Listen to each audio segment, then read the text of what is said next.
You're listening to the Plane Talking UK podcast, the UK-based podcast written by a passenger for anyone. And here are your hosts, Carla Stebbings, Matt Smith and Neville Bounds. I've got email. And you're always the one who's having to go at me about not turning their phone off or sounds down and stuff.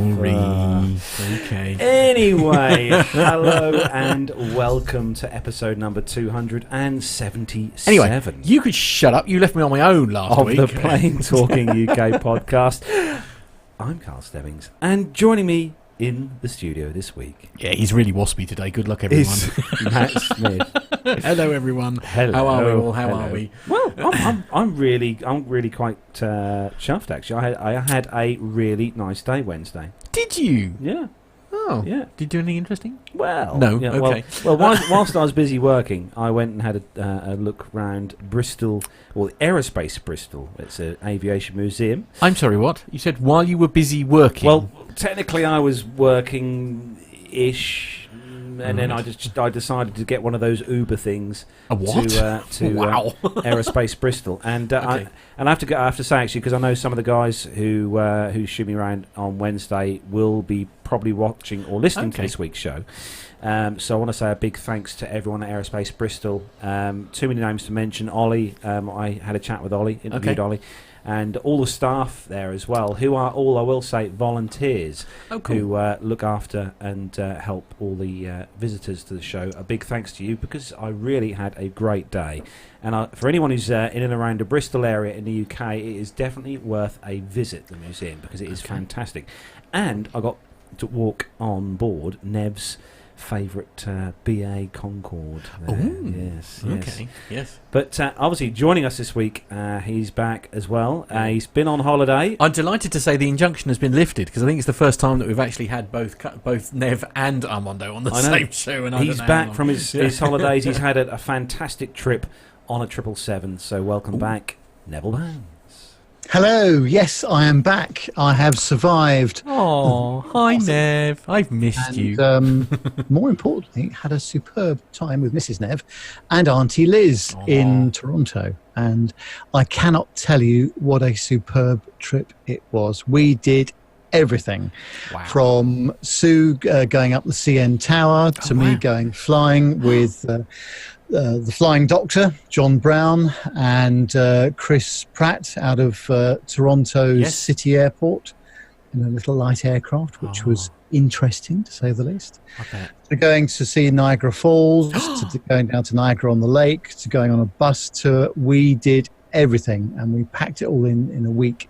And I can't say how grateful I am to Liz for organising everything. It just went like clockwork, and of course the weather was spot on too, so it could not have been better. So we are tired but happy, I think. Well, fantastic. And of course, I mean, you know, as she is the one that spends her entire time organising APG, I mean, you know that when you rock up in Auntie Liz's company, that everything is going to be I's dotted, T's crossed, ready to rock. So it's more importantly, Nev, I'm delighted first of all, obviously, that you've had a lovely time visiting Auntie Liz, and that Auntie Sue managed. But now, I genuinely, because I know you do a lot of flying, but of course Sue doesn't.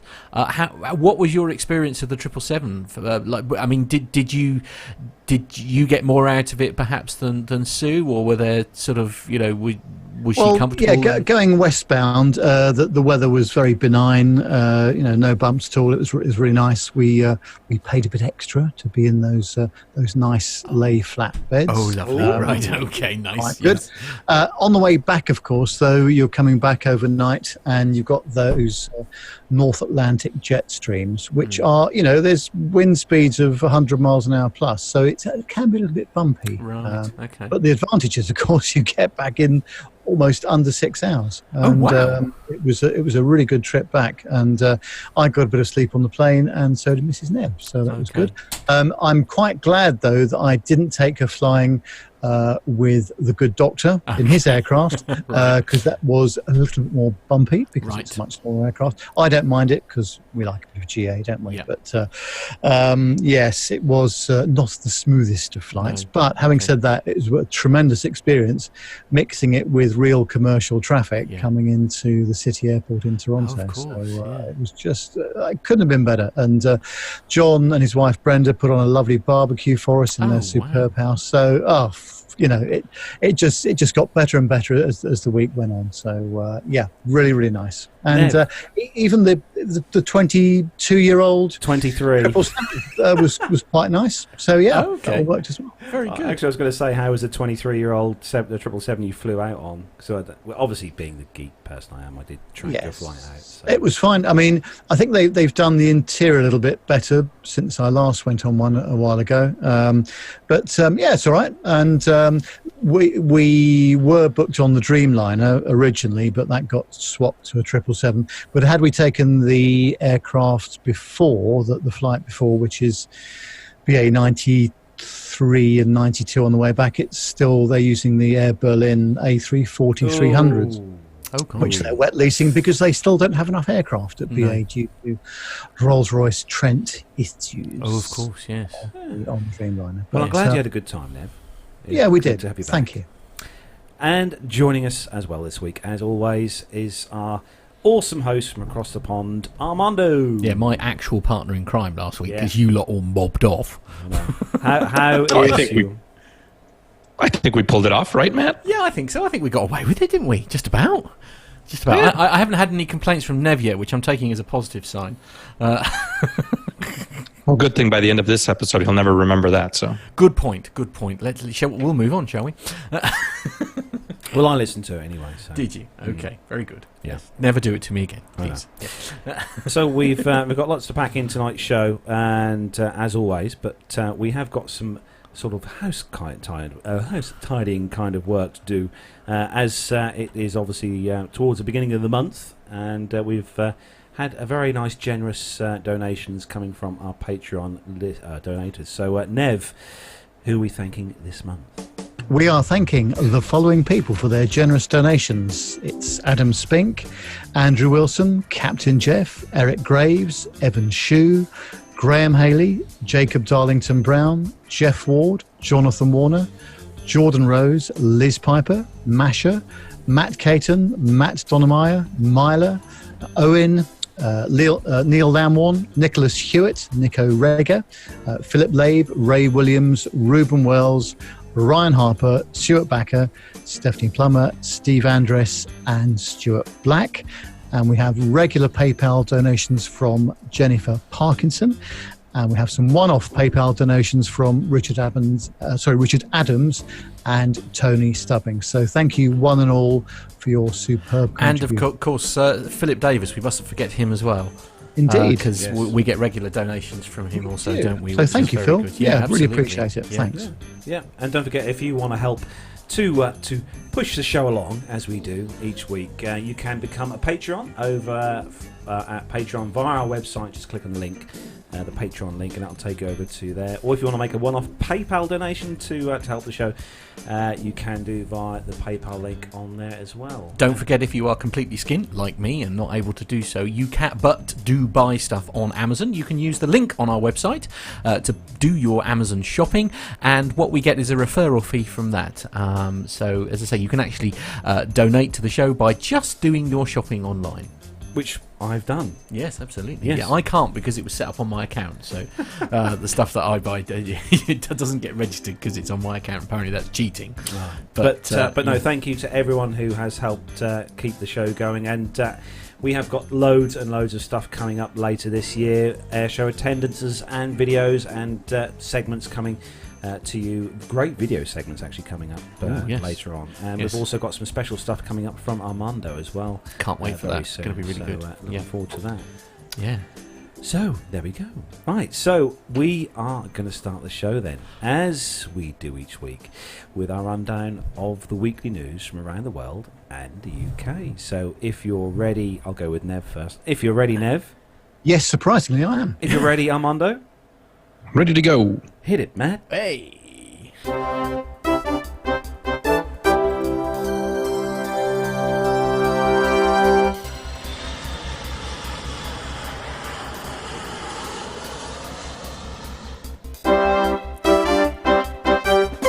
So, kicking off this week's first news story, this one is on the Guardian.com. And this something that you may have seen in the news feeds this week. It comes with video and pictures and caused quite a stir within the aviation network. This headline, 2 planes collide at Amsterdam airport, causing delays. So 2 aircraft collided at Amsterdam Schiphol airport, causing hours of delays for hundreds of passengers. An EasyJet A320 bound for London and a KLM Boeing 737-800 heading to Madrid were both reversing away from their gates, a process called pushback. They collided on Tuesday morning this week, and photographs taken by travellers on both aircraft showed that the EasyJet aircraft's wing appeared to become lodged in the stabilisers at the tail end of the other aircraft. A passenger on board the EasyJet flight told the Press Association he had experienced a bit of a jolt after the collision, but he thought it was nothing unusual. Travellers on the aircraft had to wait more than an hour on the tarmac while ground staff worked out how to deal with the incident, he said. They then faced further delay of about 4 hours, but he added that he's just happy that everyone is okay. Passengers on the KLM service to Madrid were more swiftly put on a replacement aircraft, and both aircraft involved in the collision have been withdrawn from service for inspection. I'm not surprised. EasyJet can confirm that that 2 aircraft made contact during pushback from the stand, one of which was EasyJet flight EJU 8868 from Amsterdam to London. The company said in a statement passengers were disembarked at the terminal where they've been provided with updates, refreshment vouchers, very nice, in line with procedures to understand what happened. So KLM, the Dutch national carrier, tweeted in the morning the KLM Boeing 737-800 hit another aircraft during pushback at the gate. The passengers were not in danger and were taken off the aircraft after a 2.5-hour delay.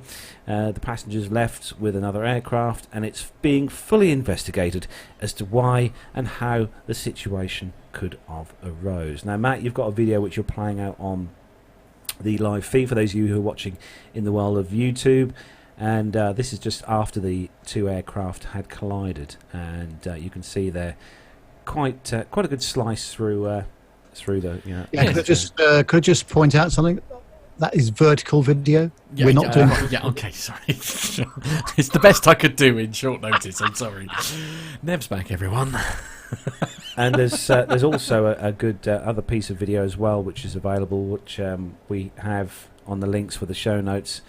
Of the ATC communications between the 2 aircraft. It's only a short little piece, but it also does have the video as well. It's on the show notes just underneath the that one. story. Oh, right, okay, very good. You could tell he's had a hard week, that has Matt. Yeah, I have, yes. So we'll probably listen to that. Should we listen to that now? Shall we give it a listen? Yeah. Here we go. He says, come on. I did hear a whoosh, so... It's perhaps we're just waiting for it. And ground 3 more Alpine 94 Delta November, Delta 25, we're ready for start. Alpine 94 Delta November, start. Push approved. Push approved, Alpine 94 Delta November. Ground, goedemorgen, Kelm 6 van Zulu, Delta 3, Connection 021, push. Kelm 6 van Zulu, we gaan ervoor, start, push approved. Start, push approved, Kelm 6 van Zulu. Be advised, silences have been trimmed. Kelm 6 van Zulu, hold position. Hold position, Kelm 6 van Zulu. Alpine 94 Delta November. Alpine 94 Delta November, Delta 25 for parking, hold position, sir. Yeah, we're holding position. We're on the push, we're clear before, right? Yeah, and well, if possible, make it a pull forward back to the stand, sir. Yeah, but there's a KLM directly behind us pushing. Yeah, that is correct. Completely misunderstanding, because I figured you would be on the hotel pier, but it's Delta 25 now. If possible, caution and then back to the gate. Okay, we'll talk to the ground crew. Just stand by 1 second. Front, KLM 61 Zulu. 61 Zulu. Ja, wij hebben de EasyJet geraakt. En was hij wel raak inderdaad? Ja. Ja, wat raak. Oei, dat is een hele vervelende. Nou op dit moment kan ik even niks doen. Excuses, sowieso. We gaan de Easy heel voorzichtig naar voren proberen te halen en kijken wat er gebeurt. I like what it says on the bottom there. It says, oops, that was a nasty one. Anyway, you get the gist. Now, I'm no expert in these matters, but I think that there's situations where there should be ground crew standing around the Wing aircraft to walkers. make sure there's sufficient clearance. Yeah. But there doesn't appear to be. Now, Just the guy- Armando, you've worked on a ramp as such. You know sort of pretty much more than we do about this. What do you think could have happened here? Oh, I think it's exactly that. I think, we've talked about this multiple times where there should be wing walkers. There should be one on each wing, so that total of 4 people should have been looking out. And the standard is those wing walkers need to be in a location or walking in a location and paying attention within sight of the tug driver also. Now there were, obviously the ground controller thought that the EasyJet was probably on the other side of the terminal, so he cleared them both. But I would put this solidly on the ground crew for not, doing their job. It's literally why we have wing walkers. Did on the ATC audio there? Do you all notice as well that both aircraft did get the clearance at the same time? I mean, obviously he might have got the stands wrong, but they did both get that clearance at the same time. Well, pretty much the same they did. time. I mean, the controller messed up, and I think he knew it. He said, well, I thought you were on Hotel Pier, but you're actually at Delta 25. Nothing we can do about it right now, so let's just push you back into the gate. As you do. Yeah, and also, actually, Nev, you pointed out as well before we started the show that the distance between the stands and the piers was not a big distance.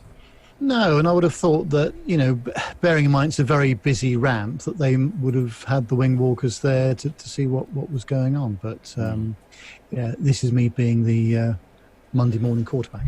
Right. Are you being a bit too practical and sensible about it, Nev? Is that so there's some paperwork to fill out and some metal to bend. Yes, I don't think it'll cut out, certainly. No. Anyway, moving on to the next story, Matt, and this was quite a shocker actually for me when this popped up this week, because it's a destination that you don't normally associate with said airline. Right, okay, yes, so this is on the independent.co.uk, and the headline is Ryanair launches cheap flights to Beirut, but only from Cyprus. So Europe's biggest budget airline is moving into one of the last bastions of high fares among Mediterranean nations. From the 30th of October, Ryanair will fly to Beirut 3 times a week from Paphos in Cyprus. Initial fares will start at €15. That's just £13 each way. Lebanon will be the 38th nation served by the Irish carrier. The Boeing 737 link is scheduled to take 65 minutes to cover the 183 miles between the 2 airports. The airline's spokesman, Chirana Ravera, said that we're pleased to announce Ryanair's low fares have arrived at Beirut, our newest airport and first in Lebanon. Customers in Lebanon can now book low fares to Paphos as far out as March 2020. Ryanair already flies from Paphos to the 2 neighbouring hubs, Tel Aviv and Amman. The move to serve the Lebanese capital comes 9 years after Lebanon's then tourist minister, Fadi Aboud, who told The Independent, we need cheaper flights. I really want Ryanair and EasyJet to consider Lebanon. Fares on British Airways and Middle East airlines from Heathrow to Beirut are currently over £300 return. With a stop in Paphos, research by The Independent shows travellers can easily put together itineraries costing £115 return from Stansted via Paphos. There will also be cheap connections from Bournemouth and Liverpool via Paphos on Ryanair. But I must admit, Bournemouth to somewhere in Lebanon is not somewhere I'd have thought was a particularly popular route, but random destination. Yeah, it is a bit of a random destination. But good luck to them. That's what I say. Nev, ideas for your next trip away? What, on Ryanair? Part of me would pay money to see Nev on a Ryanair flight to Beirut. No. Oh well, no. I've probably got to do a trip report one of these days, haven't I? On the lovely Irish carrier. So right. I'll see if I can bring myself to do that. My goodness, yes, that will be. There will be. To be fair, Nev, there will be many people wanting to sit alongside you just to witness firsthand your experience. Proves that I really went. Yeah, absolutely. Nobody will believe you. Nobody will believe you. The for a most start, downloaded NPE ever. Yeah, absolutely. Yep. Yeah, definitely. So, Nev, next story is for you, and it's good news for anyone wanting to go to Beijing. It is, and British Airways has revealed that it'll be operating flights to Beijing's brand new airport later this year. And the airline's announced it'll be moving its direct flights to and from Heathrow to the brand new airport as of the 27th of October. There's no denying that the Beijing Daxing is a pretty impressive offering. It looks a very funky airport, actually. It was designed by the late Zaha Hadid. The airport spans the size of approximately 140 football fields. In fact, the terminal building alone is 700,000 square metres. The main construction of the airport was completed earlier this year, and now the final touches are being put in place ahead of its grand opening set for September later this year. BA is the first international airline to confirm that it'll be moving its operations to Beijing Daxing, which sits approximately 50 kilometres from Beijing's city centre. The company says that it hopes the move will strengthen and develop its network through its code-share agreement with China Southern Airlines, which will also be based at the airport. The new route will be operated by Boeing 787-9 aircraft in the winter and 777-300 aircraft in the summer, and will continue as a daily service. Return fares start from £387 in World Traveller, £758 in World Traveller Plus, £1,899 in Club World, and £2,199 in First Class. The long-haul flights will include perks such as complimentary food and drink, the latest in-flight entertainment, online check-in, and free seat selection 24 hours prior to departure.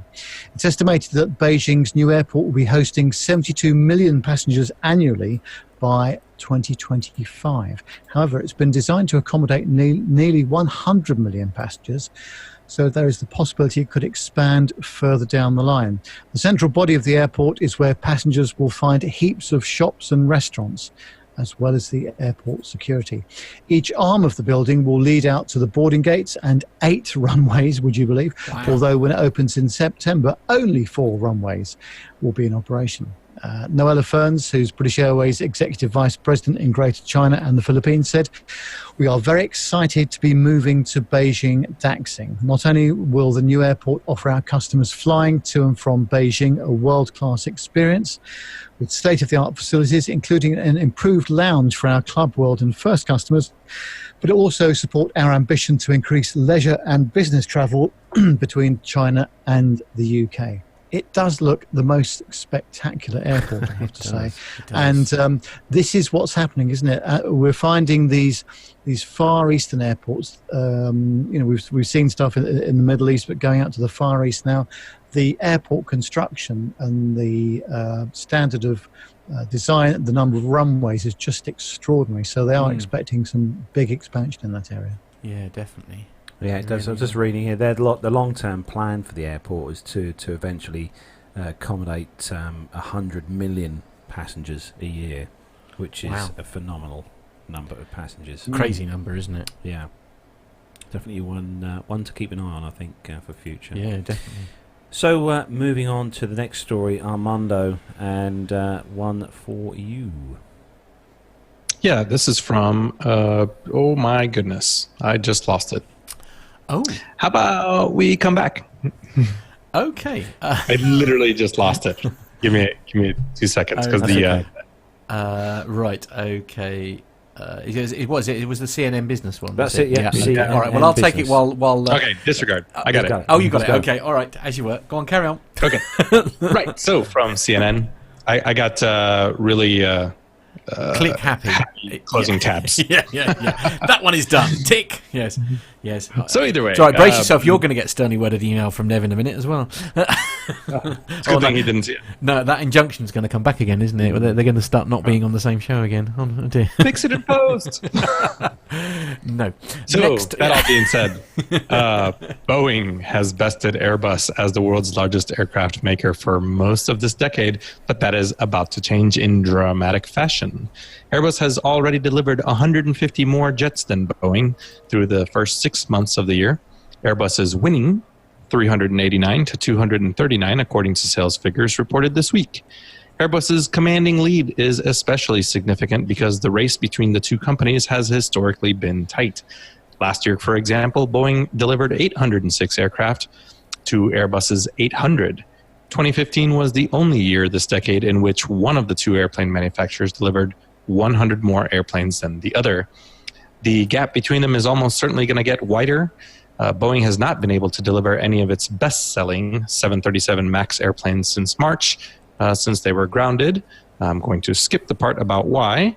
Boeing probably won't get the approval to fly the 737 MAX again until end of 2019, much later than was initially expected.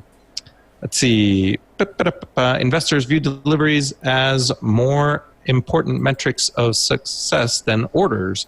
Airlines don't pay most of the price of a new jet until it is delivered, meaning that aircraft makers' revenue, profits, and cash flow depend on deliveries. Good news for both companies is that the demand for air travel, new fuel-efficient airplanes, is growing. That means both are building and delivering airplanes at much faster pace than in the past. 2011 was the last time that Boeing was behind Airbus in plane deliveries. Boeing's deliveries stood at 477 to Airbus's 536. Wow. And I think we talked a little bit about this after the Paris Air Show, where Airbus got some pretty big orders. Yeah, they did. More so than Boeing. And as I say, I guess maybe it was going to happen. Yeah, I suppose it was inevitable a little bit, given that everybody's probably a little bit nervous about what happened quite recently. I must admit, I get a monthly publication, Airliner World magazine, which is really good for commercial airliners. It's a very good magazine, and they always publish figures each month for Boeing and Airbus as to how many aircraft they've delivered. And it has ever since I've been getting that magazine. It's been for quite a few years now. Every single month, Boeing has always been top of the class. But I think that's going to change. I think it'll only be temporary, though. I don't think this is a long-term issue. I just think it'll be temporary. I mean, they'll sort this all out, and then it'll be like, 10 years time ago. In 10 years time, it'll be like, God, do you remember when that happened? No. Well, I mean, if you remember, just about 4 months ago, when we were talking about the first A380s going into the boneyard. Yeah. We were all wondering, well, what's in the cards for Airbus now that their flagship aircraft is being retired already. But how quickly the industry turns. Yeah, absolutely. Yeah. This is very true. Very true indeed. So the next story that we have on the show this week is probably the best story ever, I think, to come out. I think for anyone who is an aviation geek or someone who loves simulators, flying simulators either at home, or for those of you who joined us for our 200th show who had to go in the sim, I think this will be somewhere where you want to save up and possibly go for a holiday. So this story is on the unilad.co.uk, and the headline, Flight Sim Fans Will Fall in Love with This Hotel Room. So the Haneda XL Hotel Tokyo, which is connected to Terminal 2 of Haneda International Airport in Tokyo, is now offering a special room that comes with a full-sized flight sim based on a Boeing 737-800. It's called Superior Cockpit Room, so you can enjoy both a great night's sleep and a nice hot bath and a few hours soaring through the virtual skies. You don't actually have to spend the night in the room if you'd rather just have a crack at flying, as the hotel offers a few different options. One plan allows you to book a 90-minute slot in the afternoon with an instructor who will help you with the experience flying from Haneda to Osaka International Airport. That will set you back around about £220. Wow, that's cheap. If you want to take a night flight, or make a night of it, You can book the room for £186. Sadly, this option comes minus the instructor. As it says here, as I'd imagine, they wouldn't want to spend the night with you, which is true, I suppose. Not that you're not lovely, and probably just got a family home to go to. Anyway, story goes on. It's also worth noting that the room is a double room as well, perhaps an effort to prevent people from getting frisky in there. And it also says if a couple book the superior cockpit room for the night, they're almost definitely going to try and get it on in the virtual flight deck. Okay, right, okay. So if you want to take a look at some of the different options available for the superior cockpit room, head over to this story. There's a link on the story on the unilad.co.uk website. We'll put the links in the show notes for this as well. I don't know if I want of to. Here. And I have to say, the pictures they've got of the room,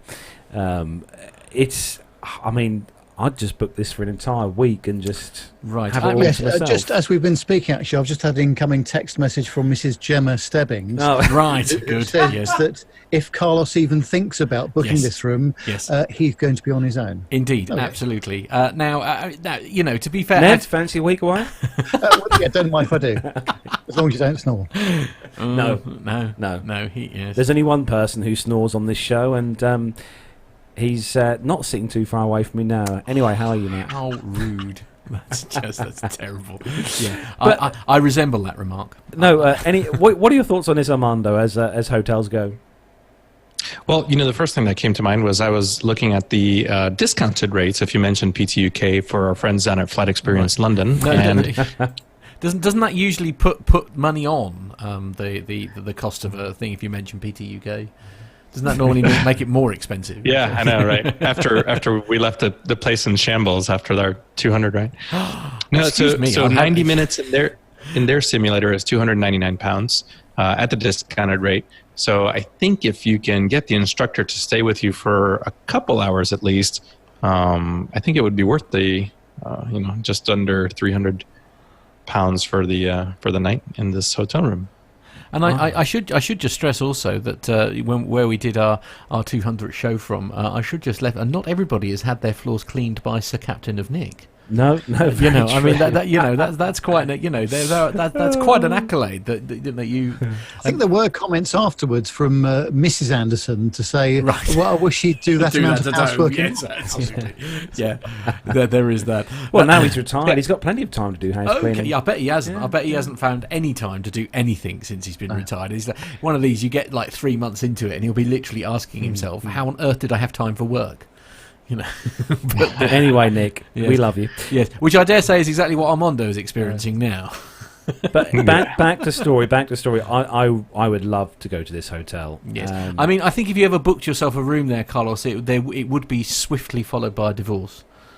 But there's How shopping. many of us in the PTUK family would just say, I don't need the instructor. I'll figure out how to turn it on myself. Yeah, exactly. Yeah, absolutely. Nev will soon have it up and running in no time. I think it's brilliant. I think it's absolutely fantastic. Well, and as I said, we'll put the link in the show notes to the story if you want to go and book yourself a room with a flight sim. So there we go. Okay. Or if you can't get yourself to Tokyo, then you can just go down to London, and it's Yes. £99 for 30 minutes. That's true. Exactly. Yeah, Flight Experience London. Yeah. Absolutely. Very, yeah, very in much Putney. worth it. Yeah, absolutely. Completely agree. So moving on to or the- to be fair, actually, you could just fly out to Charlotte because I know a certain Armando that's got a pretty amazing flight simulator in his actual home. Oh yes. Yeah, or we could just take an airplane up, and I'll make 737 noises. Okay, Nev, if you Worth could just a try. record that, please. You know, when you're doing your Ryanair flight, perhaps you could take a camera with you and just, just record the noises of a. No, okay, right. Shall I do the next story before? I thought I'd choose this story for you, Matt, because it's obviously an aviation story, but it's got a bit Always a bit good more start. of a kind of thespian kind of feel to it. I don't know what you're trying to tell me, darling, honestly. Anyway, this is the metro.co.uk, and the headline is EasyJet launches onboard lending library with 60,000 books across 300 flights. What's this got to do with being a thespian? It's very, very, I think you've used the wrong term there, Carlos. Very Anyway, British. so EasyJet has a great idea. An onboard lending library with over 60,000 books across 300 flights. The idea behind the Flyberries, oh, kill me, is to choose a book, read it to your kids, and then leave it for the next passengers. The books will be in the seat pockets of 300 flights and will feature books from published HarperCollins, including Dinosaur Juniors by Rob Bididulp, sorry if I said that wrong, Mog and Bunny by Judith Kerr, Paddington Abroad by Michael Bond, The Boy Who Could Do What He Liked by David Baddiel, and Geek Girl by Holly Schmale. Tina Milton, director of cabin crew at EasyJet, says at EasyJet, we are passionate about creating family-friendly initiatives and that make flying with us both fun and also easier for parents. And as the summer holidays provide the perfect opportunity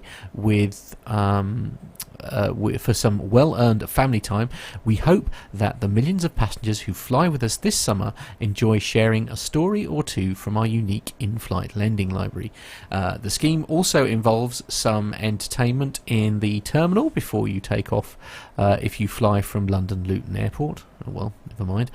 The airport is hosting a series of in-terminal events over the course of the school holidays at specially designed Flybury reading area with story time and activities from HarperCollins children's books, most loved characters, giving passengers the chance to dive into a good book while they wait to board their flight. London Luton Airport's head of passenger services, Claire Armstrong, said, we are right behind this brilliant summer initiative by EasyJet, and we're honoured to welcome Katie Piper to London Luton Airport to launch this year's Flybury's campaign and share a story with some of our youngest passengers. No, I think this is really good for those for people who've got young children.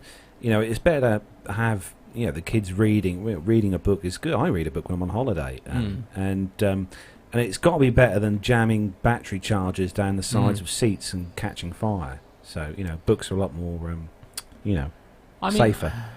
Yeah, I mean, I must admit, the only time I read a book is when I'm on holiday. I don't normally get time during the week. I'm usually, by the time I go to bed, I am so zonked out anyway. I don't actually need to read a book to sort of get off to sleep. So it's. Are you much of a reader, Nev? Not really, although I've been doing lots more sort of audio books. Yes.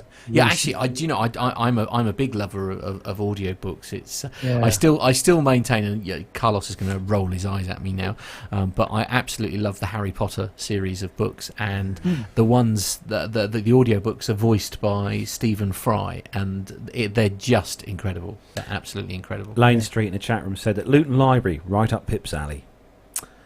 Right, well, I mean, that's more information than I needed, but unexpected. Neil Lamborn is saying in the chat room, a Flybury, oh dear. Yes, it's not that. It's a bit of an obvious pun, isn't it? Really is. That's why I. Armando, you must appreciate this. So having Maddie and stuff, you it's good rather than having electronic devices. Does she like story time and that?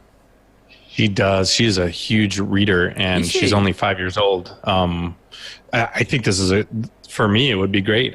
Maddie would love it, especially after having to drive to Luton. I'd need something to calm her down a little bit. So. I mean, it's a hell of a commute from Charlotte, certainly. Luton is, let's just say, difficult to get to from any direction. Yeah, pretty much. Yeah, especially within the UK. Yeah. No, she would love this. She would love this. In fact, I venture to say she would probably go through the entire Flybury in a entire flight. Yeah, it's a great idea. I mean, and I suppose again, if not so much nervous flyers and things, but if they're on the flight and they're reading, of course they're distracted, so perhaps they'll be less aware of things that might sort of distress them or whatever if they're sort of engrossed in a good book. Yeah, it's good. It's a good idea. Sure, it's a perfect time to introduce some of these kids to what a print book is. Well, there is that. Yes. Yeah, absolutely. Very true. Yeah. Yes, an actual ink. You see, this is the problem. You see, I mean, Carlos and I used to have sort of stern disagreements about this because he used to be in the book printing trade, and of course, I did treat myself very early on to a Kindle because one of the nice things, and Mum's got one as well. Because the thing I've is, just sold mine. Yeah, oh, have you? Oh, right. See, my mum is a prolific reader, and if we're away for a week, she'll read 8 or 9 books. Now, if you're flying with EasyJet or Ryanair, that is essentially your entire hand baggage allowance completely gone in books alone. So that was the only reason that we ended up sort of like getting a Kindle. Neil Lamont, I hate to think what that book's about, but anyway. I wondered why Armando went all like what I was saying really wasn't that funny as this cheeky. No, I actually was. I was thinking that it does save weight for your hand carry luggage. Absolutely, It's actually a really great idea. Yeah. Good point, Matt. Yeah. So that's it. Yeah. Well done, EasyJet. Yeah, all books are dead now. That's it. Everyone buy a Kindle. Yeah. So the next story, Nev, is I don't know. It's a bit of a cheat story, really. Well, yeah, we've heard of the expression "fake news" recently.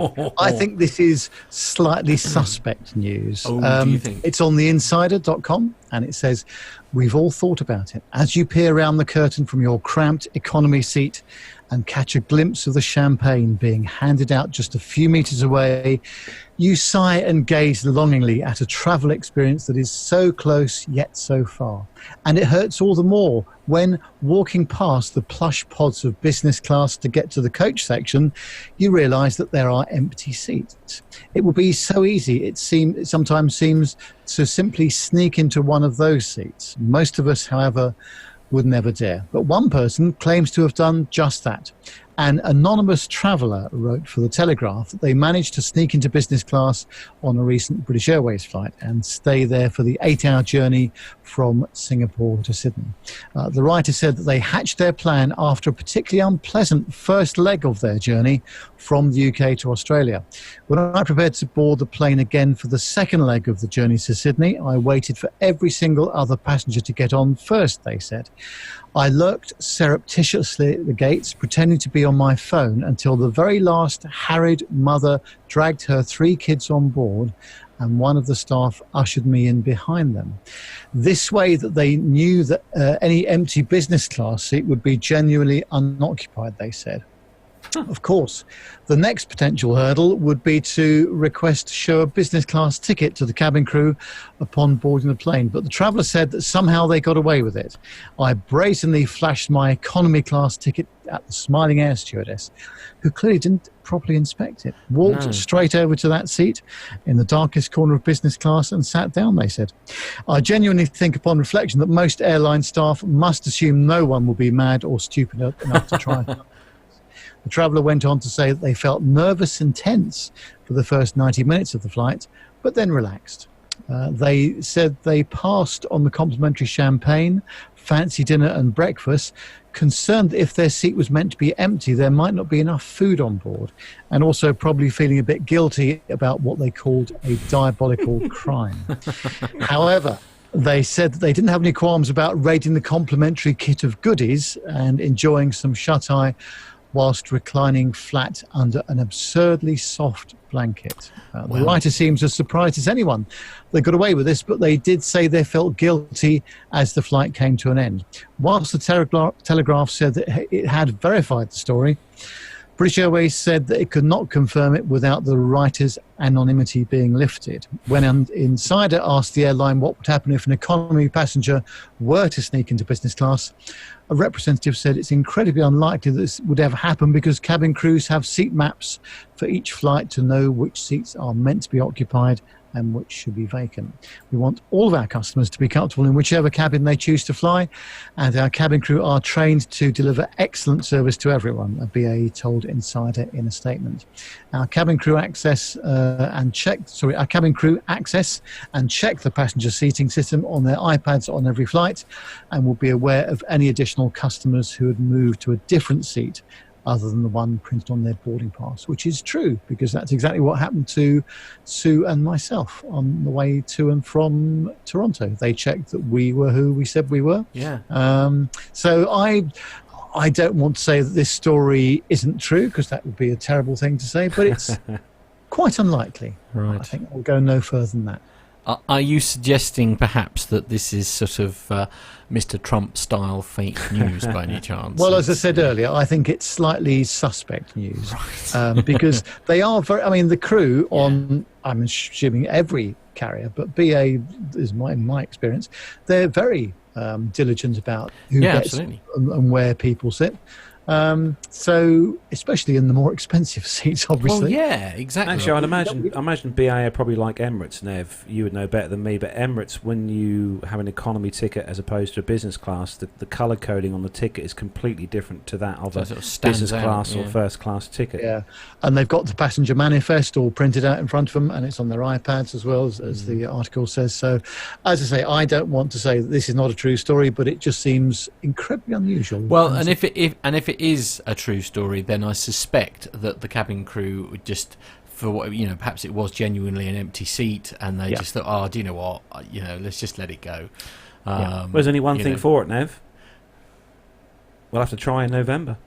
Oh, yes, there you go. Okay. Well, we'll let you know if it works. Yeah, absolutely. I think, unfortunately, the biggest problem with this story is the very fact that he's now published it means that all cabin crew everywhere will now have such a heightened state of awareness that it's never, ever going to work ever again. He ruined it for everyone. Yeah. Good point. We'll see. We'll see. Indeed. Yeah. Armando, and the next story is quite a disturbing one, which comes with quite a good video as well. Yeah, from the Independent. Flight made an emergency landing after a piece of the plane broke off and flew into the engine. The malfunction occurred nearly an hour into Delta Flight 1425 after the plane had departed from Atlanta to Baltimore on Monday. Passengers described smoke filling the cabin area before a tense emergency landing in North Carolina. After we heard the boom, we just saw all the smoke come up into the cabin, and that's when we really started freaking out, one passenger told a news outlet. Another passenger said the pilot announced mid-flight that the plane had lost an engine. They were making preparations to have an emergency landing. All 150 passengers aboard the flight reportedly managed to get on another plane later Monday evening to Baltimore. They also received food vouchers and an apology for the inconvenience. No injuries were reported. The Delta plane in use at the time of the incident was an MD-88, at least which one passenger complained was too old during an interview. Delta needs to retire those MD-80s. Well, in fact, they are, aren't they? Yeah, they are.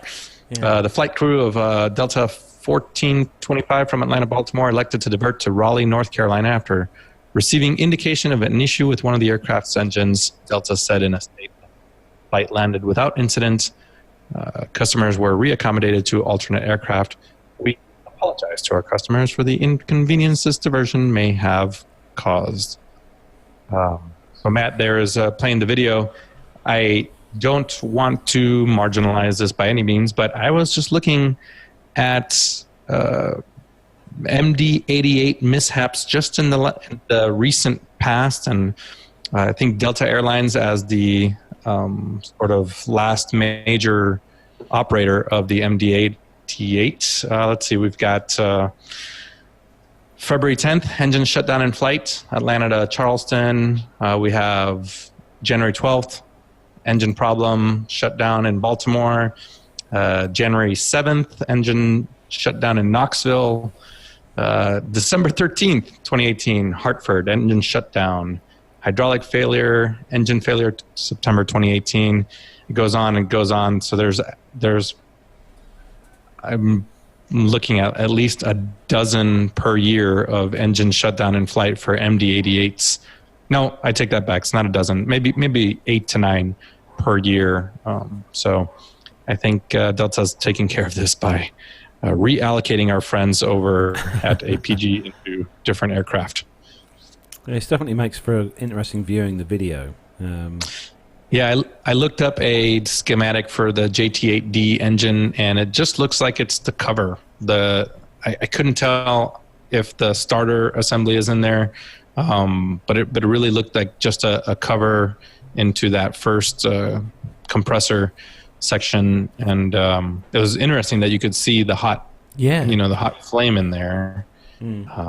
wasn't expecting that. But had it been shot in the correct format, then we could have seen it even better.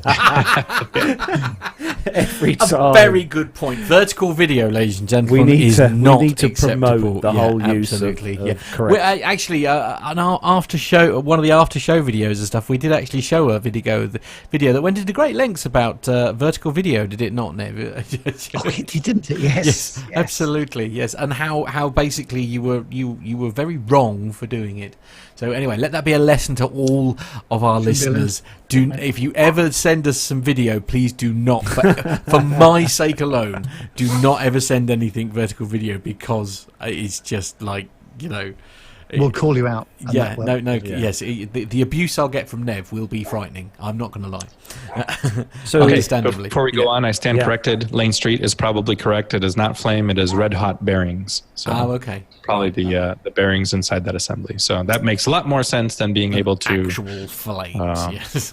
See actual, because the fuel combustion section is probably 5 feet behind. Yes. So bearings make a lot more sense.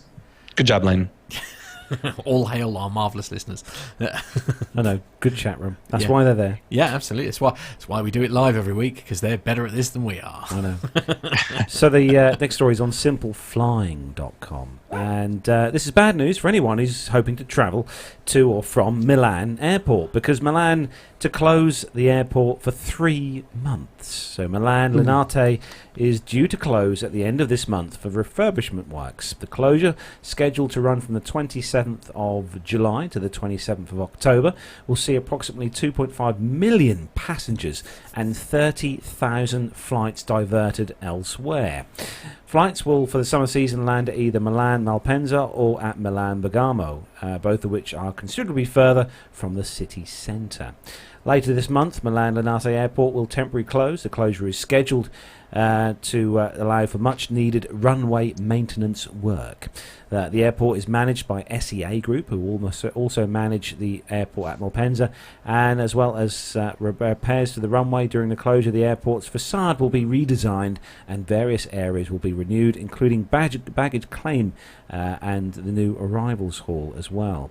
The closure will affect flights on dominant carriers at the airport, which will include Alitalia and EasyJet, as well as the legacy carriers including Iberia, KLM, British Airways and Lufthansa. So the city of Milan has 2 airports, Linate and Malpensa. While Malpensa is the larger of the 2, serving the majority of its long-haul flights, Linate holds a special place for travellers, particularly business visitors to the city. Its location is just 4 miles from the city centre, and makes it far more visitor-friendly airport to fly into than Malpensa, which is 25 miles to the northwest. In terms of passengers, for the first half of the year, they saw 4.3 million passengers using Linate. Its proximity to the city centre making it quick and cheap to transfer from the airport, with local bus services costing just €1.50, including onward transportation into the city. So how will this affect other airports? In Italy, it's relatively common for airports to close entirely in order for work to be carried out. However, this will be the first time a major airport has been closed for such a long time, and over the summer season too. Most of the flights will be rerouted to Milan Malpensa, which is the second busiest airport in Italy after Rome Fiumicino. However, the airport is already under pressure in terms of capacity, and the addition of the displaced flights from Linate are likely to increase passenger traffic by 45%. But didn't you just say that the nearest airport was literally only 25 miles away from that one? I mean, forgive me for being a little bit, a part of me actually likes the idea of it, it's like, rather than just sort of get on and do loads of maintenance around and cause chaos for all the passengers and all, just close it and get it done. Close it and get it done. I mean, 25 miles really is not that far, is it? I mean, especially if they put in place like shuttle buses and things like that. 25 miles is nothing. I think the person who could comment perfectly on this story will be Jenny. Yeah, absolutely. Well, hopefully, we'll spur her on for a little bit. And she has actually commented in the chat room by saying that Malpensa means bad thought or think bad. Right. That's kind of just sets the tone, isn't it? Kind of sets the tone. Oh, she also says it's a horrible airport, apparently. Oh, is it? Okay, well, perhaps it's much... Well, mind you, it's the runways and stuff. But you see, I part of me thinks, actually, shut it, get the job done properly, reopen it, like without any issues. That I don't know. Perhaps I'm speaking. Can you imagine they shut Heathrow down for 2 months? Well, yeah, no, I appreciate that, but you could. All right, I know it would cause chaos, but you could shut one runway. No, but a whole airport. Well, yeah, I know. I suppose the thing is, if it's a single runway airport and you've got to resurface the runway, then you've got no choice but to shut the airport, have you? As well. Actually, As there's a good picture on this story that shows the distance between the airports and Italy, which is great. It's Google Maps one, so it's quite good. What do you reckon, Nev? Are you a visitor to any of these particular airports? I haven't been there for a long time, actually, and I think I'm due a bit of a Italy visit. I can recommend an excellent travel guide. Indeed, yes, but maintenance has to be done, obviously, and Jenny was saying in the chat room just now that it's got to be done in the summer because of weather concerns, and obviously temperatures and the general weather deteriorates considerably after the autumn season. So, forgive my being really picky here, which is going to be a bit of a shock. But why not do it in the autumn? Because obviously Rome in particular is ridiculously hot. And really hot conditions and laying tarmac are not necessarily ideal either. Well, I think that what they're saying here is that it's going to take them from the end of July to the end of October. 3 months, yeah. No, I see. That takes it outside of the seasonal time, doesn't it? Good point, yeah. I do think they could choose a slightly less inconvenient time to do it, because it is quite warm. Why are they not doing it March, April, May, for example, when the weather is probably okay they enough? Must have their reasons behind it. Yeah, that's true. Yeah, actually, I dare say we'll get a full report from our correspondent in Rome very shortly. But, Captain Jeff's in the chat room, and stand by beds, everyone. He's a bit shocked about the story we covered earlier about the Mad Dog engine failure. Yes. Yeah, this is true. They're quite rare. Yeah, they are quite rare though. From what Armando was saying, to be fair. Issues with mad dogs, ain't there? Mad dogs and Englishmen. They go out in the midday sun. Yeah. Anyway, shall we do another story? Yes, Matt. The next story. Oh, is it me? Yeah. I wish I hadn't said anything now. Yeah, Matt. The next story is yours, and it's on Flight Global. Okay, Flight Global. We like Flight Global because it's got a marvellous font, hasn't it, Nev? Yep, yes, indeed. Flight Global is the website, as Carlos said. Air China is the hub of our story, and Air China has placed an order for 20 Airbus A350-900s. The order is valued at approximately $6.54 billion based on list prices, which means they're not paying anywhere near that, of course, says the Star Alliance carrier. In a stock exchange disclosure, it adds that it has been given a price concession from the airframer after negotiations. The A350s are slated for delivery between 2020 and 2022, so not that long to wait, actually. That's not a bad turnaround, is it? The disclosure notes. Among the 20 A350s on order, the airline has the option of converting the last 5 to the larger A350-1000 variant. Air China also states that the transition will be beneficial to its fleet optimization. The transaction will not have any material impact on the airline's operations and cash flow position, it adds in the disclosure. Cirium's fleets analyzer shows that Air China currently operates 10 A350-900. So they must be really pleased with it then if they're I think Airbus are having a really good time with this. Having a good year, aren't they? Certainly, they've done really well with the aircraft. As of the end of June this year, they had 288 of those built. Obviously, they're still churning them out at a rate of knots. But yeah, I mean, Nev will agree. I think Airbus have had a really good sort of turnout with the A350, don't you think, Nev? Yes, and with the BA1 very soon to be in service out of Heathrow. Very exciting. In November, we hope. Yeah. Yes. So moving on to the next story. It is literally all about November, isn't it? That's all about November. That's all you two care about is November. Oh, obviously, Nev. Nev's next holiday, essentially. That's what he got. The next story is on your favourite website, Nev. It is more font greatness from flightglobal.com. But this is about Two Airbus A380 operators in the Asia-Pacific region will be sending their wide bodies for inspections following proposed directive from the European Union Aviation Safety Agency, EASA, about cracks in the outer rear wing spar. Qantas and Singapore Airlines, both operators of the older 380s, confirmed with Flight Global that a part of their fleet will be affected by the proposed EASA directive. The European agency disclosed on the 5th of July that cracks had been discovered in this area, notably on top and bottom flanges between ribs 33 and 49. This affects both wings and could affect the structural integrity of both wings, EASA added. EASA said that the directive will be limited to the 25 oldest wing sets on the A380 fleet, although it could subsequently expand to cover additional aircraft. Responding to Flight Global's queries, Singapore Airlines said that 4 A380s will require inspection of the outer rear wing spars. Wow. Cirium's fleet analyzer shows that the aircraft are the 4 oldest A380s in Singapore's fleet, aged between 10.5 and 11.4 years, and the airline operates 19 A380s. Meanwhile, Qantas confirmed that 6 of its 12 A380s will require inspection. Fleet's analyzer shows that the A380 fleet is aged between 8 and 12 years. The airline adds that the first inspection is not due until June 2020, but it has already completed 2 inspections, one of which was done alongside scheduled maintenance. Qantas's head of engineering, Chris Snook, tells Flight Global that there were no concerns with the structural integrity of the wing after inspecting the 2 aircraft. Malaysia Airlines says that its fleet of 6 A380s are not affected by the inspection, as its first aircraft was delivered in late 2012. The airline operates 5 of the Super Jumbos, one on lease to Saudi carrier Flynas. Thai Airways, which also has 6 A380s in its fleet, tells Flight Global that its aircraft are not affected, as they were delivered between September 2012 and November 2013.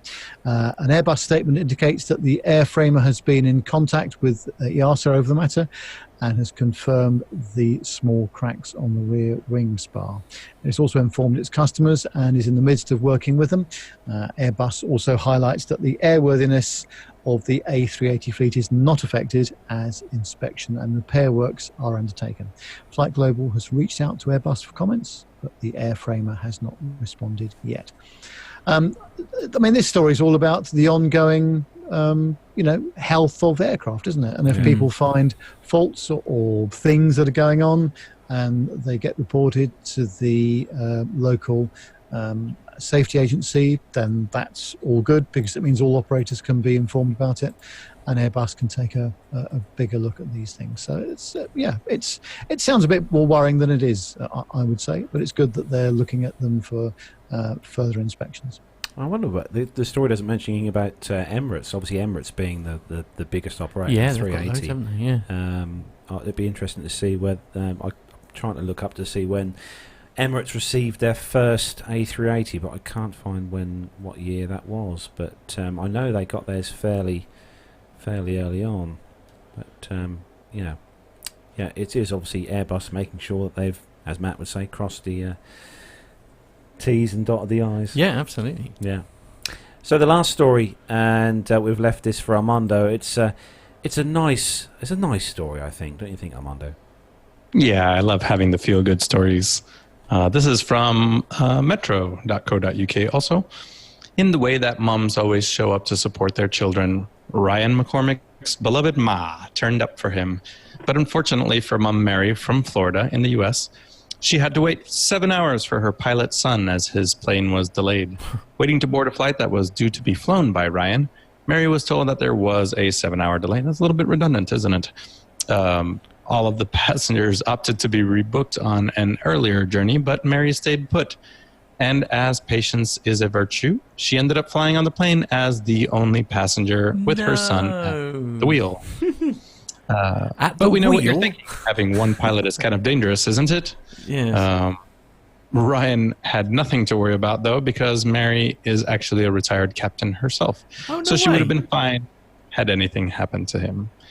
Let's see, after a 7-hour delay, yesterday, every passenger, again, it kind of repeats itself, Let's see. Yeah, great little pictures. Good feel good story. I doubt that he actually was the only one in the flight deck. So I don't know that anybody would allow that. Would there possibly have been special dispensation because there was only one person on the flight, and one person was a retired captain? No. You know, or because it was his mum. I don't know. Could there have been an? I suppose procedure is procedure. You know what? I highly doubt it. I can't tell. I think this is a CRJ from everything that in the pictures. In the pictures, yeah. It looks like maybe a CRJ 700 or something like that. But I don't think you can fly that airplane with one pilot under any, even if it was Part 91 VFR, US equivalent.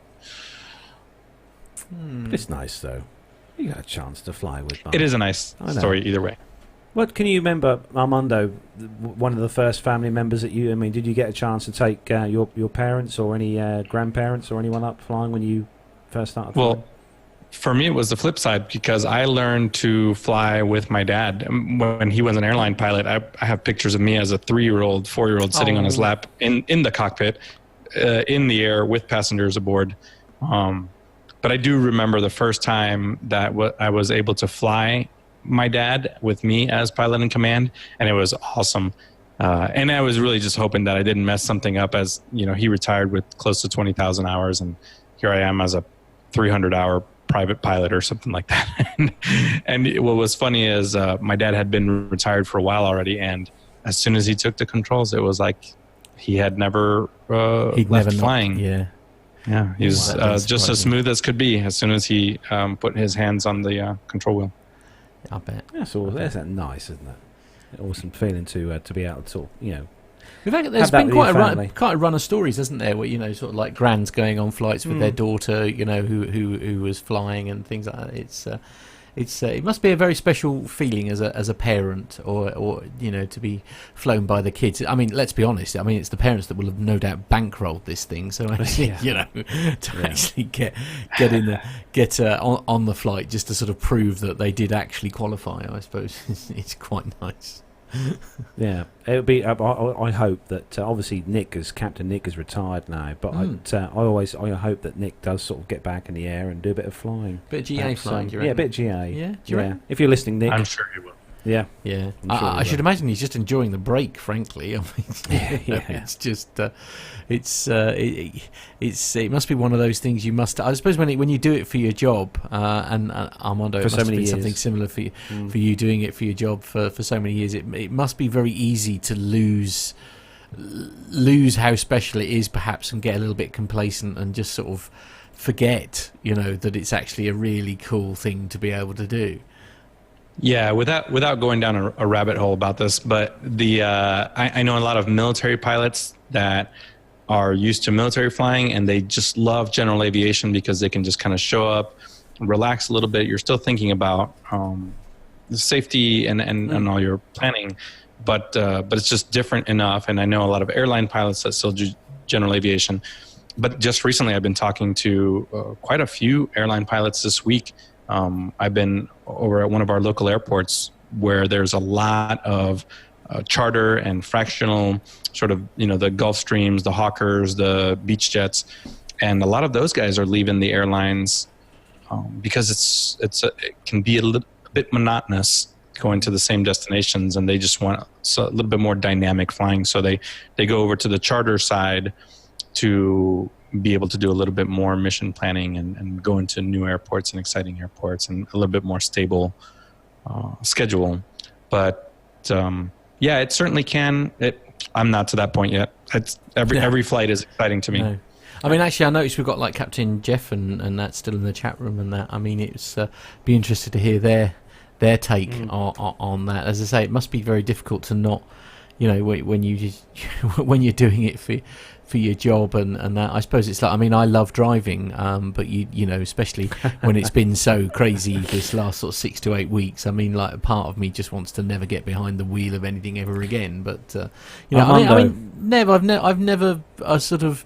Have you never had the sort of desire to do GA and like sort of, you know, do flying yourself? I mean, you do a lot of flying as a passenger. Have you ever had that genuine desire to be the one in charge?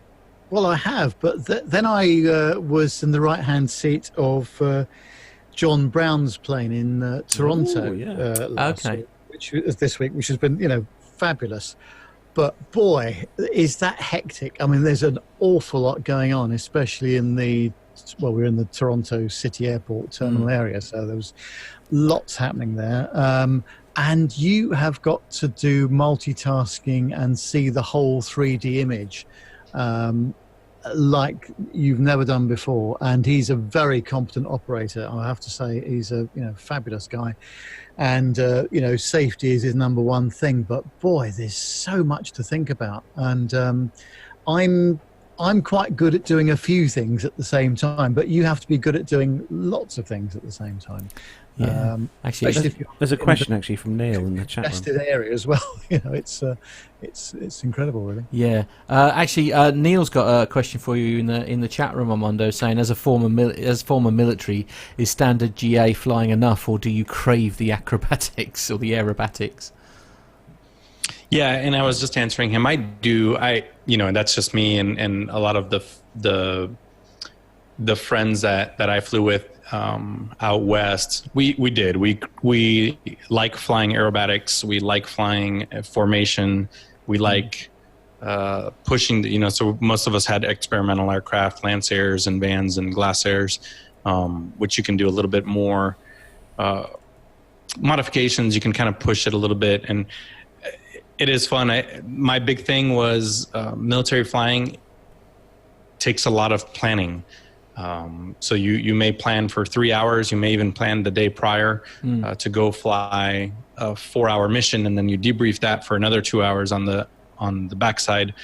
So it's kind of nice just to show up, make sure your airplane's still airworthy, come up with a quick plan, and then do some formation work while you go up to lunch.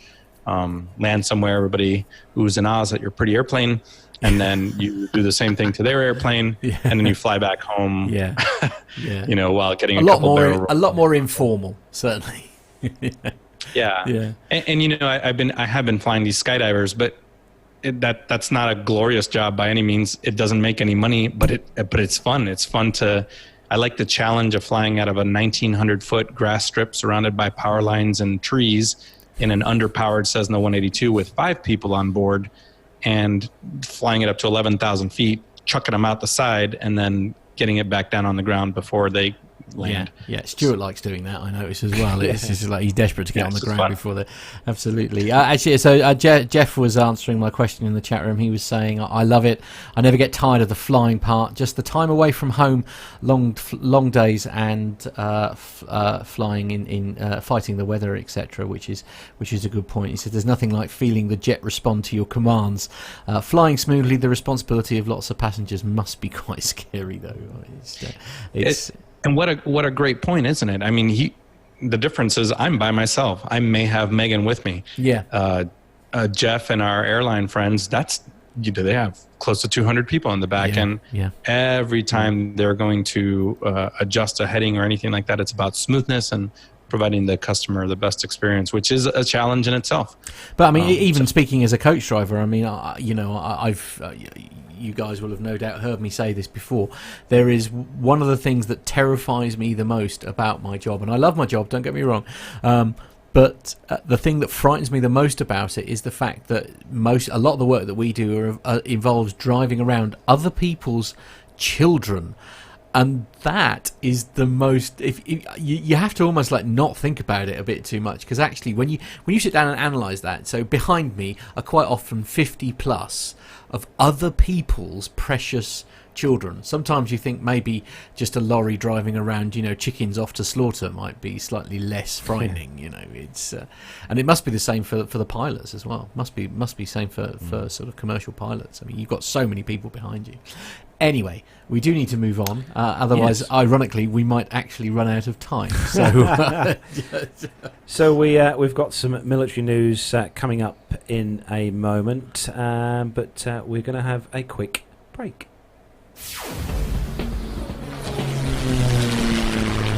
Find this and other great shows at the Aviation Media Network. thevoicesinyourhead.com.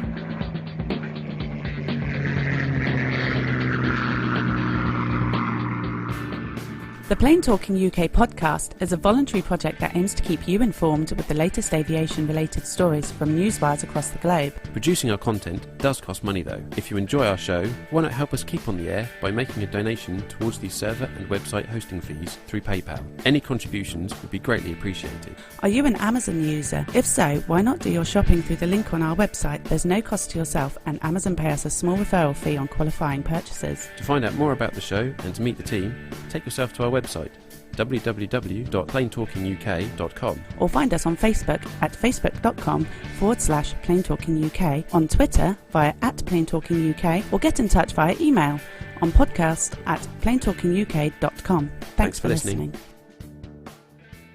Flybe 5823, Trent Dane for 23-hour Manchester, Wizz Air 6X, climb flight level 210, direct to Bretlands Park.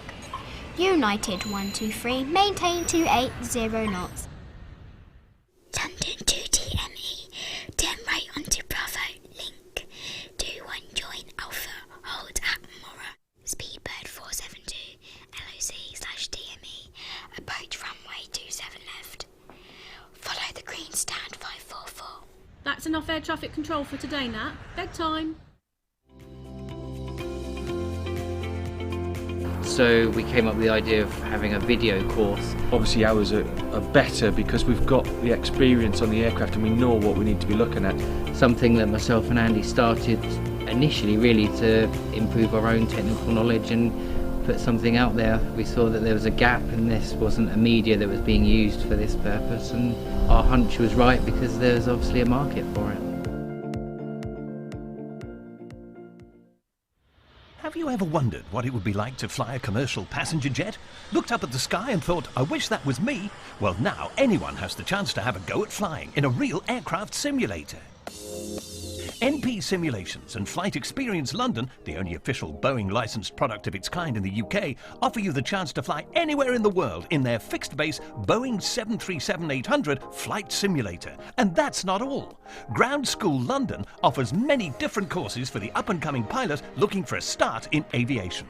With prices starting at just £109, the sky's the limit. So for the ultimate flight simulator experience, or engaging preparatory courses, including those for schools and colleges, check out the websites at www.london.flightexperience.co.uk and www.groundsschoollondon.com, or call on 020 300 40 616. NP Simulations. Fly your dreams. Do you know, I think I want to take another visit back down to NP at some point. We should soon. actually. Yeah, we haven't been for a while, have we? We should also have an outing. I think an outing. Yeah. Yeah. You fancy a trip into London, Nev? Yeah, I think we could do that. That would be nice. Yeah. We'll get the guys a call the other day. Yeah, definitely. Yeah. Sounds like a great plan. I'm very excited to, hopefully when they get this, the 320 sim, that's going to be a fascinating comparison, isn't it? The opportunity to try both, that would be quite cool. Yeah. Anyway, so we have got some military news. So we're going to hand things over to Armando. Yeah, we're going to knock out some stories real quick because Captain Al will get mad at us if we take too long. So are you guys ready? Yeah, absolutely. He does love the grey stuff. Let's do it.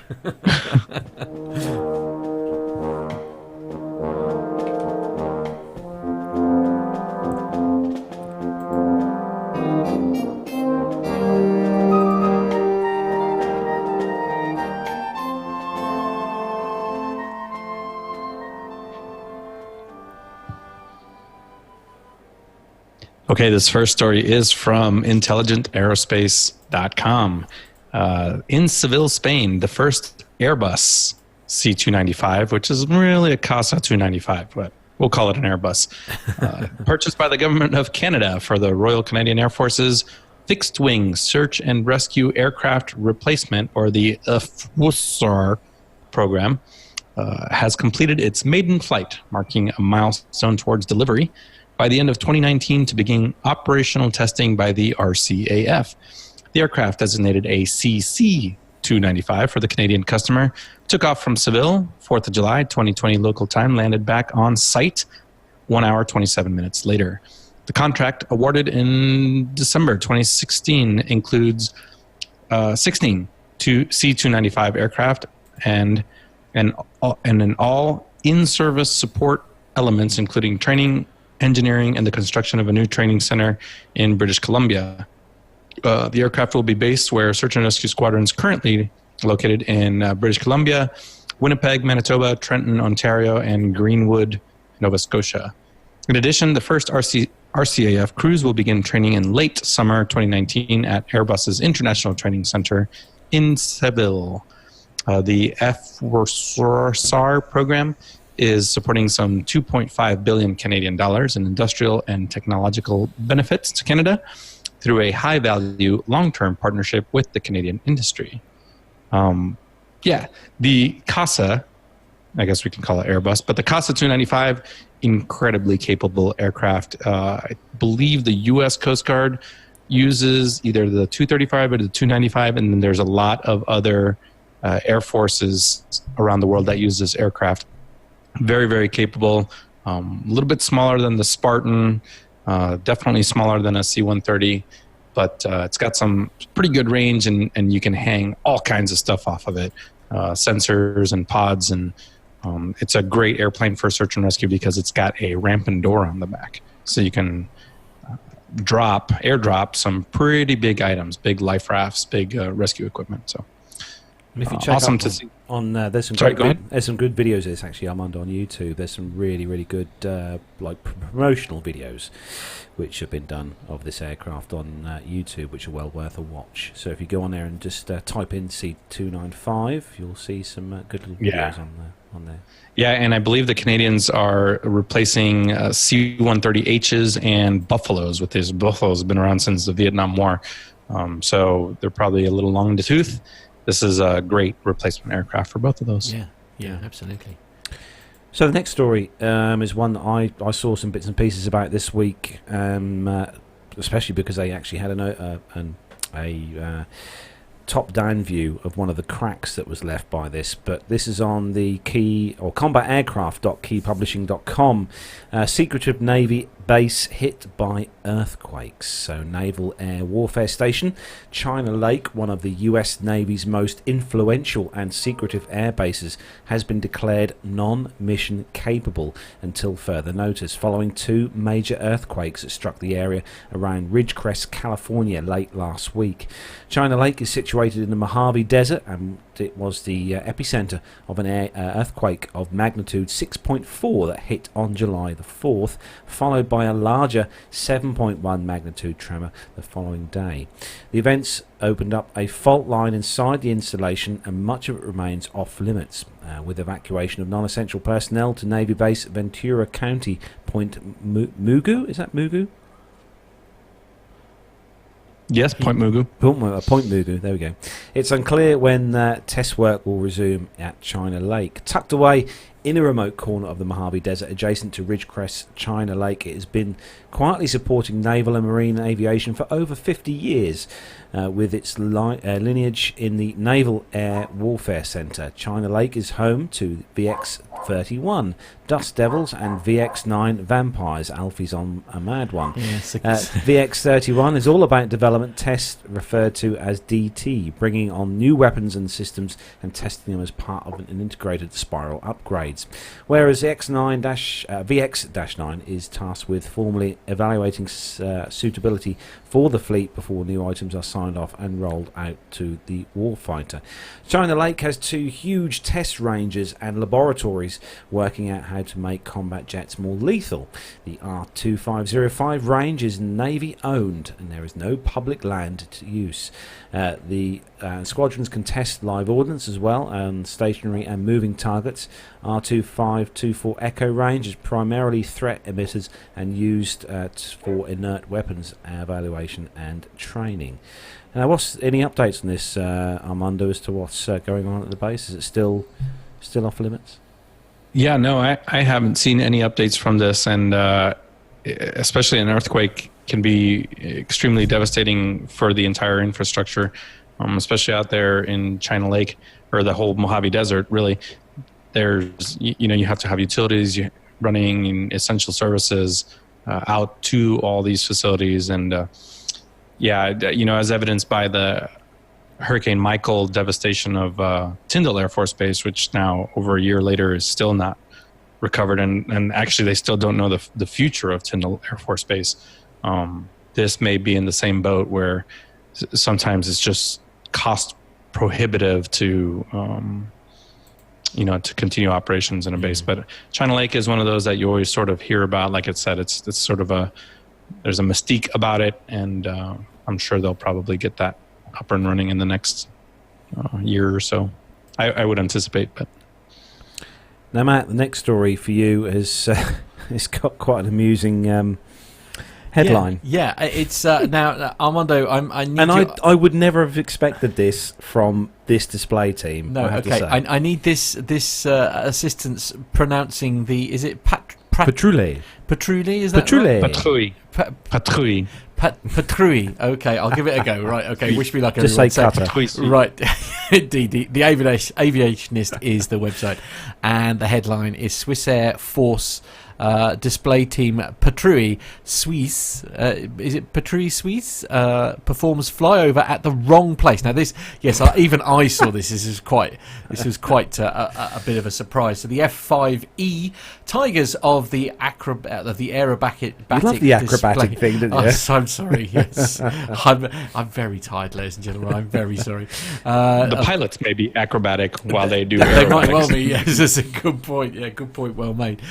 So the F5E Tigers of the aerobatic display team missed their target by about 6 kilometres. A rather unusual, as well as a bit embarrassing incident occurred to the Swiss Air Force's Patrouille Suisse display team on Saturday, the 6th of July 2019. The team's jets were scheduled to fly over Langenbruck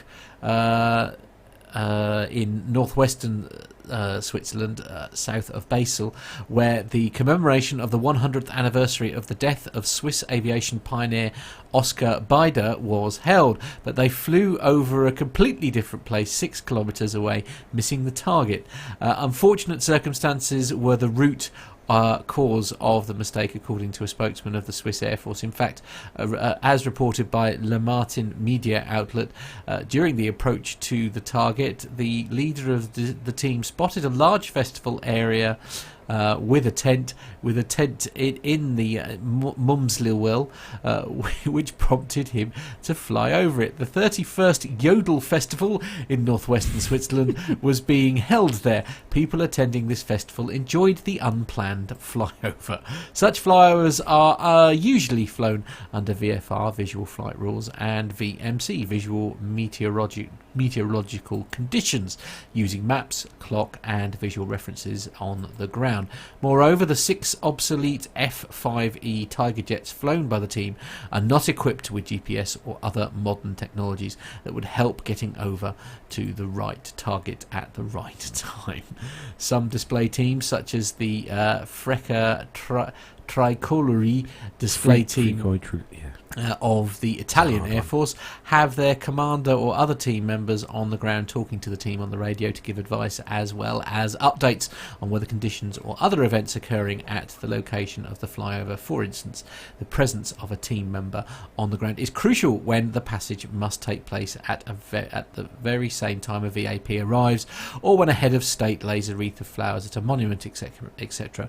The lack of visual contact with the formation during the approach to the festival would have helped a team member on the ground recognising said mistake. So I mean, Armando, what went wrong here? A lovely surprise for the yodeling championships. Let's be honest. I wonder if whoever was competing or yodeling at the time had to redo their yodel. Do you redo a yodel? I don't know. I suppose it repeat a yodel. A yodel. Yeah. Hey, that's good. I mean, you think these guys would be good with Swiss watches, wouldn't you? Oh dear Lord. Yeah, I wouldn't call the F5 obsolete. I mean, they're still flying in some air forces. Yeah, they probably. I've flown in Central Europe, and a lot of those valleys are, they look alike, and the villages look alike, and there's a lot going on. Now, when you're flying in formation like this, especially some of these display teams, the other pilots in the formation are looking at one thing and one thing only, and that's the lead or their wingman. Yeah. So it's up to the lead to find the right place, essentially. Yeah. So, they're just following the leader at that point, and if you get it wrong, or then sometimes it's well, I don't know. It doesn't sound like they had GPS on board, so there you go. And let's be honest, in any plane, 6 kilometres is naff all, isn't it? I mean, it's really not very much. It's not at all, is it? Not, especially if you're flying VFR. I suppose you see the big marquee, you think that'll do. Yeah, it's very unfortunate. Yeah, Jeff makes a good point in the chat room, which is the article about the Swiss display team is written by an Italian that made it all the way to second lieutenant in the Italian Air Force, which is where you start. Okay, right. Good point. Nev, do you think they were using Mac books to do their... absolutely not. I mean, because they'd have been spot on. Hardly. Yeah. No, I wouldn't have thought so at all. No. You have to just get a dig in about any. It's just like, how reliable is your iPad, by the way? iPad, it's all right for work use. Honestly, for work use, we will convert him, ladies and gentlemen. If it kills me, I will convert him somehow. Nev, the next story is actually it's quite an important one actually. It is, yeah. It's on the Armando International. Sorry, is that right? Yes, ArmandoInternational.com website, and it says that Spartan Leonardo adds firefighter role to C-27J Spartan. And they have added the firefighting roles to this aircraft, and the C-27J firefighter equipped with a roll-on, roll-off fire attack system made by Simplex Aerospace. It represents an effective solution in airborne firefighting technology and capability. Leonardo told Armada that International that this enhanced firefighter configuration is a flexible solution for enhancing the capabilities of the C-27J multi-mission aircraft with significantly lower acquisition and operating costs than a dedicated firefighting platform. The Simplex roll-on, roll-off fire attack system can be easily installed or removed by a small team in approximately 60 to 90 minutes via the aircraft's rear loading ramp, as no major structural modifications have been made to the airframe. The main tank has a maximum capacity of 10,600 litres, which is 2,800 US gallons, and an additional 568 litres, which is 150 US gallons, of foam retardant can be added. Retardant exit is via S-ducts installed in paratrooper stub doors, and flow can be controlled to contour the drop pattern via variable butterfly valves controlled by rotary actuators in the S-ducts. Fill time is between 60 and 90 seconds, whilst dispersal from the tank takes less than 7 seconds. These also emergency dump control. The firefighting system is one of the options that the C-27J customers can add to the Spartan's new baseline configuration, which incorporates a brand new avionics system designed to comply with the next generation air traffic control requirements, new cockpit panels and LED aircraft lights. The firefighting capability and the new baseline configuration are also being offered as a retrofit to current operators. Whilst offering the C-27J fighter with the Simplex fire attack system, Leonardo, in collaboration with European SCODEV Consortium, is also studying and testing the SCODEV scooping device that will provide increased operational flexibility by allowing the water tank to be filled from a stretch of water without the need for the aircraft to return to base. These firefighting aircraft always fascinate me, the amount of capacity that they have and their ability to actively dump the retardant on the fire area. It's incredibly versatile aircraft, aren't they? And it always amazed me as well that the different aircraft that can be used for this particular kind of thing. You've got the Spartan, and there's also they've got a DC-10 which is also used for this kind of thing as well, for firefighting. And the videos, some of the videos that I've seen on the news and stuff of the DC-10 doing this kind of work with the fire retardant stuff, and pulling these massive, really high G manoeuvres when they're releasing the retardant, then pulling up at the end, and it does, like you say, Nev, it is amazing seeing these aircraft in action. Armando? Yeah, the C-27, it's sort of the cargo plane that never was. It's a great airplane that never really found a organization to take it on. So I think the U.S. Air Force was going to buy some, then that didn't really work out. The Army had them for a little while. I think those got transferred to the Coast Guard. So there's not a huge amount of them. There's some Australian ones. I think the Italian Air Force also works some. But however many there are out there, it's a good airplane, and firefighting is one of those unique roles. A lot of firefighting is being done by, at least on the propeller, piston, and turboprop side, by some pretty old aircraft, some sort of 1950s aircraft. So getting these into the fleet of firefighting is probably a positive step. So Mexico has some of these as well, Armando. 4 of these. There's just sort of a couple dozen of them around the world, and it could have been bigger, but what are you gonna do? Neil Lamore says in the chat room that there's a 747 as well, Carlos. There are great videos of 747 and DC-10 water bombers. Yeah, I bet. I'm trying to think the name though. There's the big company that has the 747 firefighter. I can't try to think the name of the company now. Well, it's no good asking me either. Anyway, that is where we bring the military to a close. There is just the small matter of sort of what everybody's doing next week then, really. So, Armando, anything exciting in the calendar for you?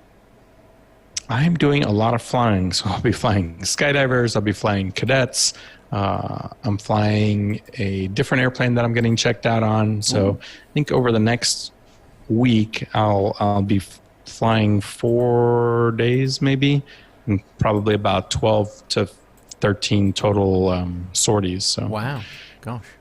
Busy time. Have you got any downtime over the weekend? No, actually, no? Okay. It's all up time. I'll be flying Saturday and Sunday. Wow. Okay. Yeah. Wow.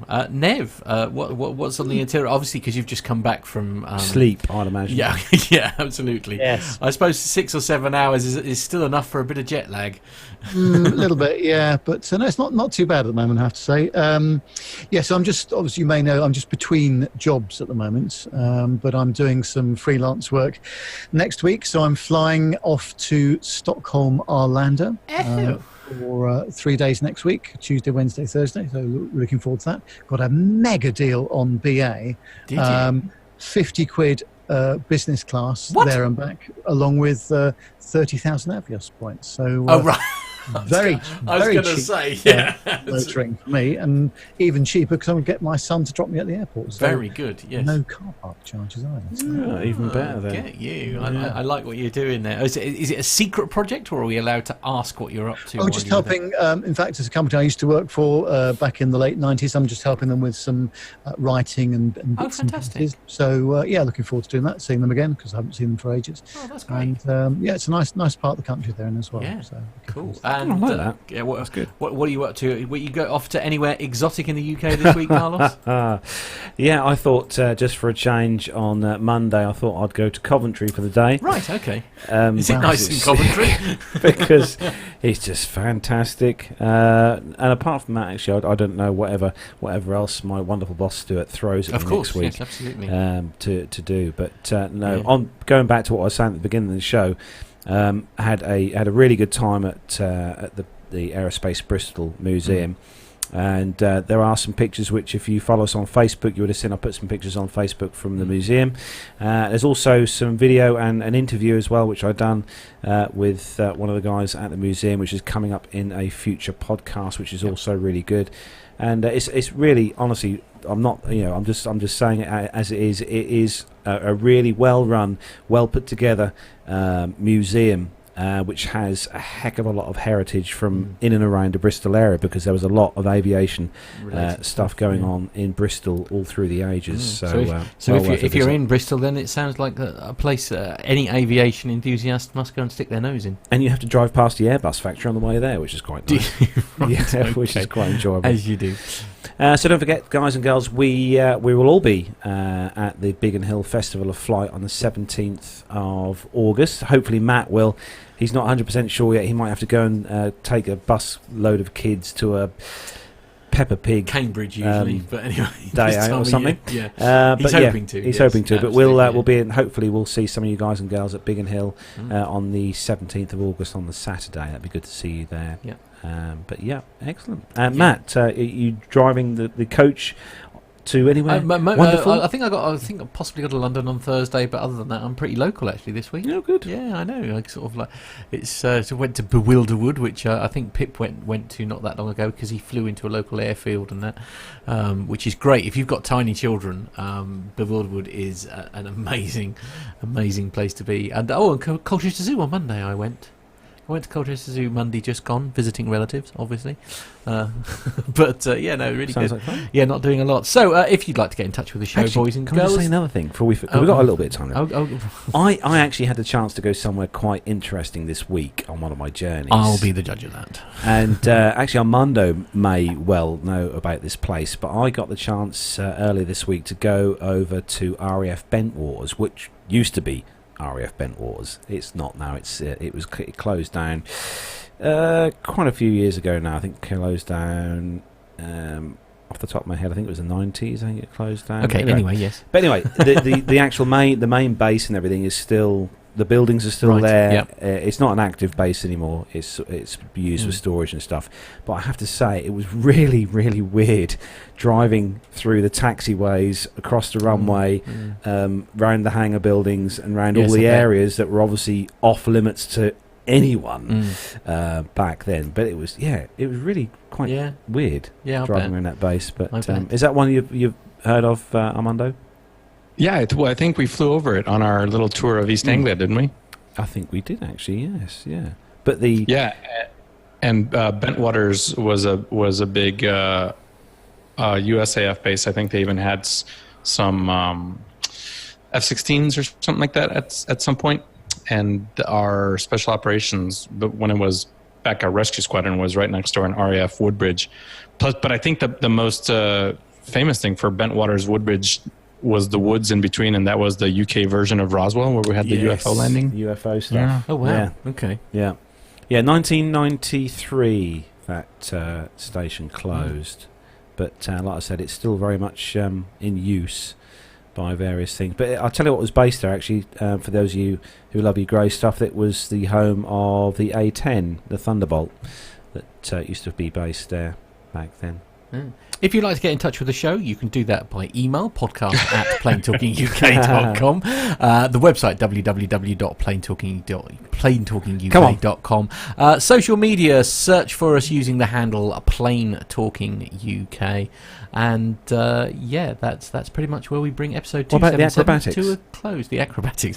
Well, yeah, there's nothing wrong with little acrobatics, you know. There's a gymnast in me there somewhere.